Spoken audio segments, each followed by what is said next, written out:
तो अब हम लोग जो भी मेरे YouTube में वीडियो देख रहे हो, अब हम लोग ये वाला टॉपिक में मतलब ये वाला लेक्चर जो हम कराने वाले हैं, इसमें तुम्हारे भी हम लॉ ऑफ डिमांड के बारे में डिस्कस करेंगे। इसके बाद में और भी वीडियो बनाएंगे जो छोटा छोटा वीडियो करके, ताकि जिसको एक टॉपिक देखना आसानी से टॉपिक देखे।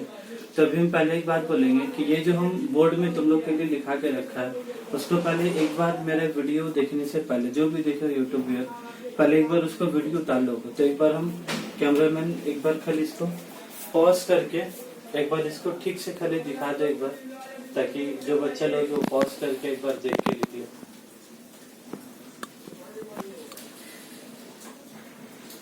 दो तीन सेकंड बस खाली रख दो ताकि उसको पॉज करने में आसानी है। ठीक है, चलो अब हम लोग इसके बारे में बोलते हैं, लॉ ऑफ डिमांड के बारे में। लॉ ऑफ डिमांड क्या, बहुत सिंपल सा चीज है। लॉ ऑफ डिमांड क्या बोलता है कि as the price of the commodity fall, जैसे इस कमोडिटी का दाम घटेगा, it's quantity demanded increases. And क्या बोलता है, and as the price of the commodity increase, और जैसे इस कमोडिटी का दाम बढ़ेगा, इट्स क्वांटिटी डिमांडेड क्या होगा, फॉल्स होगा। और ये सब जो काम करेगा कब, जब अदर डिटर्मिनेंट रिमेन कांस्टेंट होगा तब। ये बहुत बहुत बड़ा चीज होता है। तो नॉर्मली इंसान जब भी लॉ ऑफ डिमांड करते हैं तो ऐसे करता है कि जब उसका दाम घटेगा तो डिमांड बढ़ेगा, और जब उसका दाम बढ़ेगा तो डिमांड घटेगा। खाली यहाँ तक सहमत नहीं है। ये बोलने के बाद लास्ट में एक रेड पेन से लिखा जाता है अदर डिटर्मिनेंट रिमेन कांस्टेंट। ये चीज क्या, अदर डिटर्मिनेंट रिमेन कांस्टेंट, हम यहाँ पर ही समझाने के लिए फटफट कर लिख देते हैं। याद होगा जो बच्चा लोग पढ़े determinants of demands of demand. चलिए यहाँ पर दिखा दो कि बाबू थोड़ा सा। यहाँ पर हम लोग सबसे पहला चीज क्या पढ़ा था, प्राइस ऑफ द कमोडिटी। उसके बाद हम लोग यहाँ पर क्या पढ़ा था, इनकम लेवल ऑफ कंज्यूमर्स पढ़ा था। उसके बाद क्या पढ़ा था, प्राइस ऑफ रिलेटेड गुड्स। उसके बाद आज जो हम लोग शुरू किए थे, उसके बाद आज हम लोग क्या पढ़ा था इसमें, कंज्यूमर्स एक्सपेक्टेशंस। उसके बाद इसमें क्या था, टेस्ट एंड प्रेफरेंस।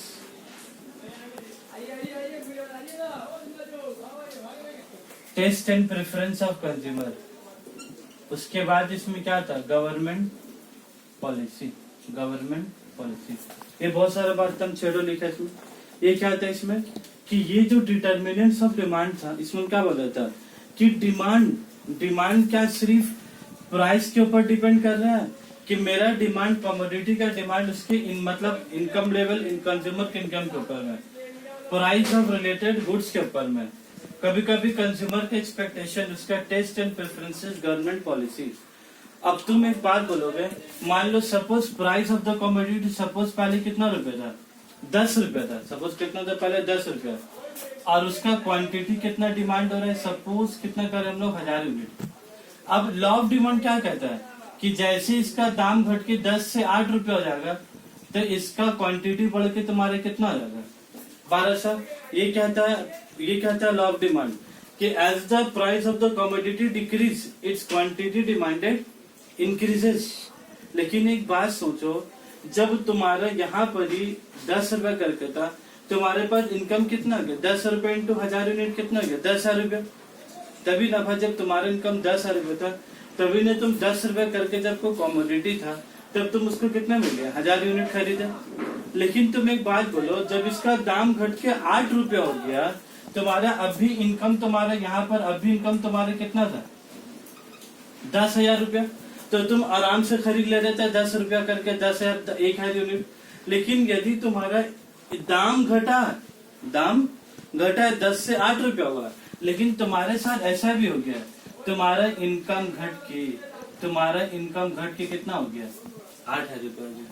अब तुम बोलो, जब तुम्हारा इनकम 10,000 से घट के 8,000 हो जाएगा, तो अब तुम 8 रुपया में अब तुम कितना क्वांटिटी खरीद पाओगे, वही 1000।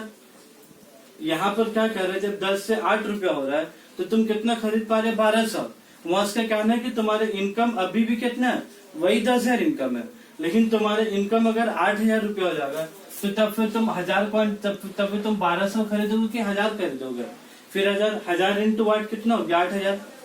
तब यहाँ देखने का मिल रहा है as the price of the commodity falls, as the price of the commodity falls and the income also falls, as the price of the commodity falls and the income क्या also falls, then the quantity demanded क्या लिखे? Then the quantity demanded क्या है? Remain unchanged. तो फिर quantity demanded में कोई फर्क हो रहा है नहीं। तो इसीलिए हम क्या कहना चाहते हैं कि अगर ये 10 से 8 रुपया हुआ और ये भी 10,000 और ये भी कितना है? वही 10,000 है, तब तुम क्वांटिटी क्या करोगे? तब न तुम ज्यादा खरीदोगे। अगर प्रोडक्ट का दाम घटता है और तुम्हारा इनकम भी घट जाता है तो फिर क्वांटिटी डिमांड में फर्क नहीं आने वाला। इसीलिए तो एक बात यहाँ कहा जाता है कि price of the commodity change हो रहा है तो इनकम में मेरा कुछ चेंज होने वाला नहीं है। प्राइस ऑफ रिलेटेड गुड्स में भी कुछ चेंज होने वाला नहीं है। मेरा कंज्यूमर का एक्सपेक्टेशन ये नहीं लग रहा कि आज सस्ता हो जा रहा है, उसको लग रहा है कल और सस्ता हो जाएगा, उसको ऐसा एक्सपेक्टेशन कुछ नहीं है।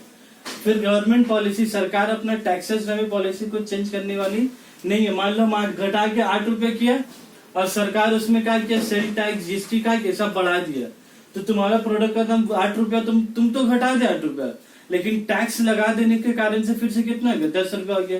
तो ये चीज काम करेगा नहीं। तो इसीलिए इसमें क्या कहा जाता है? इसीलिए इसमें कहा जाता है कि लॉ ऑफ डिमांड तभी काम करेगा, लॉ ऑफ डिमांड कभी काम करेगा when there is no change in income level of consumer, when there is no change in price of related goods, when there is no change in consumer expectation, and when there is no change in the taste and preference, and when there is no change in the government policy। तो हम ये कह सकते हैं कि price को छोड़ के हम ये कह सकते हैं कि सर प्राइस में खाली चेंज होगा। इतना लंबा चौड़ा स्टेटमेंट बोलने के लिए क्या कर सकता है कि प्राइस में खाली चेंज होगा, बाकी प्राइस को छोड़ के जो ग्रीन पेन के नीचे वाला चीज है यहाँ से यहाँ तक वाला चीज में क्या होगा? चेंजेस नहीं होगा। तो ये वाला चीज को हम लोग क्या बोलेंगे तुम्हारा? ये वाला चीज को हम लोग क्या बोलेंगे तुम्हारा? Other determinants, other determinants remain, other determinants क्या तुम्हारा? Remain constant, other determinant remain constant. हम क्यों लिखा बाबू लफ्ज अदर डिटर्मिनेंट? हेडिंग क्या तुम्हारा? डिटर्मिनेंट्स। तो अगर हम अदर नहीं लिखते, मान लो कोई बच्चा बोला सर अदर और डिटर्मिनेंट, अगर डिटर्मिनेंट कांस्टेंट लिख देगा मतलब क्या? प्राइस भी कांस्टेंट। अगर तुम डिटर्मिनेंट कांस्टेंट लिख दिए ना तो इससे तुम्हारा क्या आ जाएगा? प्राइस भी कांस्टेंट, इनकम भी कांस्टेंट, रिलेटेड गुड्स भी कांस्टेंट, कंज्यूमर भी कांस्टेंट। लेकिन क्या तुमको प्राइस कांस्टेंट रखना कि प्राइस में चेंज होगा? प्राइस में चेंज होगा, 10 का 8 रुपया, 10 से 12 रुपया। तुमको चेंज खाली किस में करना है? तुमको चेंज खाली किस में करना है? तुमको कांस्टेंट किस में रखना है? प्राइस को छोड़ के, प्राइस को छोड़ के। तो प्राइस को छोड़ के तुम्हारा क्या हो गया? Other determinant remain constant. तो हम ये कह सकते हैं कि law of demand will work, law of demand will work only when there is other determinant remain constant. मतलब जब हम जो लफ्ज बोलते हैं ना, as the price of the commodity falls, as the price of the commodity falls, its quantity demanded increases। ये जो लफ्ज बोलते हैं दाम घट रहा और डिमांड बढ़ रहा, इसका पीछे क्या काम कर रहा है कि मेरा इनकम पहले भी 10,000 और अभी भी मेरा कितना है? वही 10,000। अगर मेरा इनकम पहले 10,000 और घट के 8,000 हो गया तो फिर डिमांड में कुछ बढ़ेगा नहीं। क्लियर है बात? तो इसीलिए लॉ ऑफ डिमांड काम करने के लिए क्या बोला जाता है कि as the price of the commodity falls its quantity demanded increases, and as the price of the commodity increases and price of the quantity demanded falls। और कॉमा के बाद क्या लिखना? Other determinant remain constant. अब मुद्दा के बाद एक तो बोलना, आज ये जब लोग अदर डिटर्मिनेंट रिमेन कांस्टेंट बोल रहे ना, ये एग्जाम में कभी कभी एक वर्ड होता है सेटेरिस,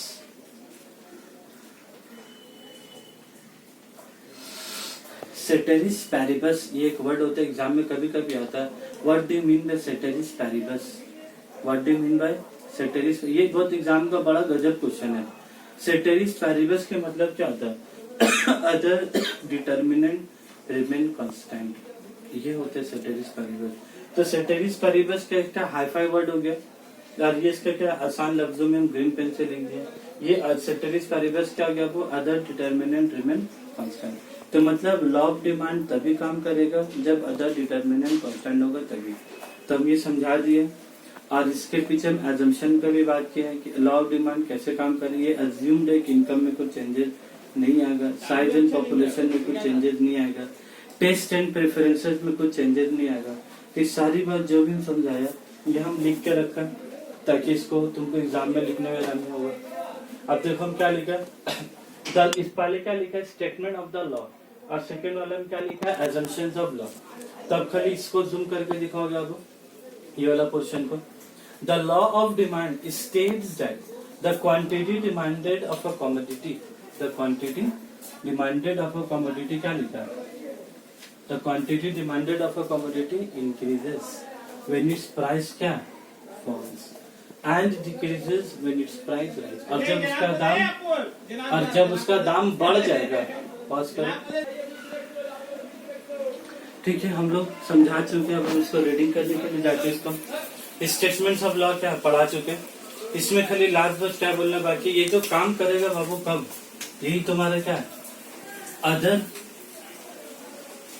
अदर डिटर्मिनेंट रिमेन कांस्टेंट। ये जो रेड पेन ग्रीन पेन से लिखा यही सबसे काम वाली चीज है। और यही अदर डिटर्मिनेंट रिमेन कांस्टेंट क्या जो तुम्हारा सेटेरिस पैरिबस। तो अब हम लोग आ जाते हैं assumptions of law of demand. कितना बार एग्जाम में यह पूछा है states the law of demand and right the assumptions of the law. तुम दोनों लिखा दिए, अगर 4 मार्क्स 5 मार्क्स में आया तो आराम से लिख सकते। तब देखो the law of demand assumes that, ये लॉ ऑफ डिमांड अज्यूम करता है that other determinant remain constant, that is assumption of ceteris paribus. Thus the law of demand based on the following assumption, law of demand based on the following assumption। क्या assumption इसका, there should be no change in the income of the consumer, income of the consumer में कुछ भी इसका changes नहीं आएगा। there should be क्या, there should be no change in the income of the consumer। फिर क्या लिखा है there should be no change in the taste and preference of the consumer। फिर क्या लिखा price of the related commodity क्या लिखा है रिमेन्स अनचेंज, कमोडिटी में भी कुछ भी चेंजेस नहीं आएगा। फिर क्या साइज ऑफ द पॉपुलेशन में भी क्या कोई चेंजेस नहीं आएगा। डिस्ट्रीब्यूशन ऑफ इनकम में भी क्या कुछ भी चेंजेस नहीं आएगा। ये सब इतना सारा चीज में अगर चेंजेस नहीं आएगा, इतना सारा चीज में चेंजेस नहीं आएगा, तब जाकर मेरा लॉ ऑफ डिमांड क्या करेगा काम करेगा। बोलने का मतलब अगर कमोडिटी का दाम घटता है और मेरा इनकम भी घट जाता है तो फिर क्वांटिटी का डिमांड बढ़ेगा नहीं। अगर मेरा कमोडिटी का दाम बढ़ जाता है, कमोडिटी का दाम बढ़ जाता है और मेरा इनकम भी 10,000 से बढ़ के कितना जा रहा 12,000 14,000, तो क्या कमोडिटी का डिमांड घटेगा फिर नहीं घटेगा। तो लॉ ऑफ डिमांड काम तभी करेगा, law of demand will work only when the assumptions of the law work, otherwise law of demand will not work. इसीलिए एग्जाम में जब भी डेफिनेशन लिखना तो याद रखना वो डेफिनेशन लॉ ऑफ डिमांड लिखने के बाद लास्ट में क्या लिखना अदर डिटर्मिनेंट रिमेन कांस्टेंट। ठीक है।